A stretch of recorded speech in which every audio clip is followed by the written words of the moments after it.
শ্রীমতী মৈত্রী সিংহ রায় উনি আমাদের পাঠ করে শোনাবেন নাথবতী অনাথবধ থেকে। নমস্কার।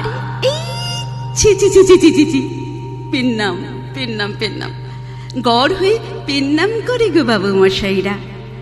আমি হলুম গে এক কথক, তা কথক তো তাই চলে এলুম আপনাদের সমীপে। বলি বলার কথা তো কত, কিন্তু কোনটা বলি কেমন করে বলি এই কথা ভাবতে ভাবতে হঠাৎ মনে পড়ল এক রানীর কথা। রানী, কিন্তু রানী নয়, সম্রাজ্ঞী। কিন্তু সম্রাজ্ঞী নয়, সে রাজ্যেশ্বরী হয়েও রাজ্যহারা, সব পেয়েও সভ্যহারা এক অভাগিনী মেয়ের কথা। মশাইরা, যাজ্ঞসেনী নাম তার, সে হলো পাঞ্চালী, মহাভারতের এক অপরূপা নারী। অপরূপ ভাগ্য তার মশাইরা। শ্বশুর বাড়ি আসতেই শাশুড়ি বললে, যাই নেছো 5 জনে মিলে ভোগ করো বাবা। দ্রৌপদী হাজার আদরের দুলালে হলো গে পাণ্ডবদের সম্পত্তি, আর তাই পঞ্চস্বামী নিয়েও সতী হলো দ্রৌপদী। দ্রৌপদী তাকে চেয়েছিল নাকি চাইনি শেষ পর্যন্ত সে কথা কেউ জানে না বাবু মশাইরা। কিন্তু সেই কথাটা একবার ভেবে দেখুন তো মশাইরা, সেই পাশা খেলার সভার কথা। যুধিষ্ঠির একের পর এক পণ রেখে চলেছিলেন আর হারছিলেন। সমস্ত ধন সম্পত্তি হারানোর পর শকুনি যখন তাকে জিজ্ঞাসা করলে, বলে এবার কে পণ রাখবে যুধিষ্ঠির?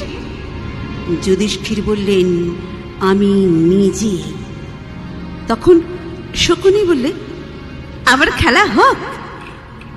দুর্যোধন বললে, আর কি খেলবে মামা, সবই তো হেরে গেছে, আর তো কিছু নেই। তখন শকুনি বললে, সেসব জ্ঞানীজন গুণীজন সকলের সামনে বললে বাবু মশাইরা। কেন কেন যুধিষ্ঠির?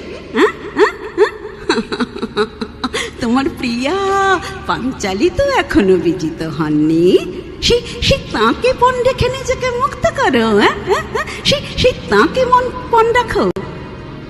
দুর্যোধন, দুঃশাসন সবার মুখগুলো কেমন লোভে চকচক করে উঠল। তারা বলল, হ্যাঁ দ্রৌপদী দ্রৌপদী দ্রৌপদী। আর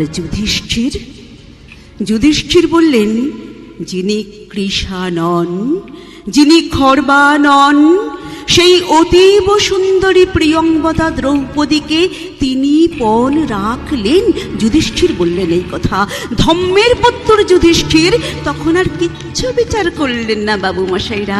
সে স্বামী ধর্ম স্ত্রী ধর্ম কিচ্ছু না, তিনি বললেন এই কথা, পণ রাখলেন পঞ্চপাণ্ডব প্রিয়া দ্রৌপদীকে। আশ্চর্য, একেবারে আশ্চর্য।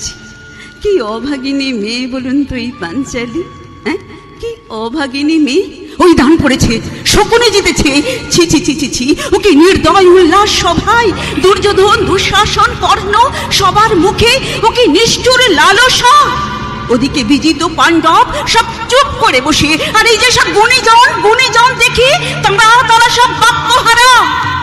বাবু মশাইরা, এইরকম একটা কাল আসে পৃথিবীতে যখন এই সব গুণীজনেরা সব চুপ করে থাকে, আর যে অত্যাচারিত হয় সে হয়েই যায়। তখন একজন কর্ণ, হ্যাঁ বাবু মশাইরা, কর্ণ, সে তো বীর কর্ণ নাকি, সে তো দাতা কর্ণ।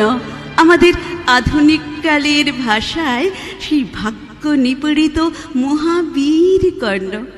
সেই কর্ণ বললে, শকুনি তো সমস্ত সম্পদ শুদ্ধ যুধিষ্ঠিরকে জয় করে নিয়েছেন, আর দ্রৌপদী তো সেই সম্পদের অন্তর্গত। তারপর এত কূট তর্ক আমার সহ্য হয় না। সেই মহাবীর কর্ণ বললে, যাও দুঃশাসন, যাও, ওই নারীর বস্ত্র হরণ করো আমাদের সবার সামনে, আমরা সব দেখি। আরে যাও যাও যাও। না না দুঃশাসন, না না দুঃশাসন, আমি রজস্বলা, আমি কুবস্ত্র হয়ে আছি। দুঃশাসন, না না দুঃশাসন, পায়ে পড়ি, পায়ে পড়ি, পায়ে পড়ি দুঃশাসন, দয়া করো, দয়া করো, দয়া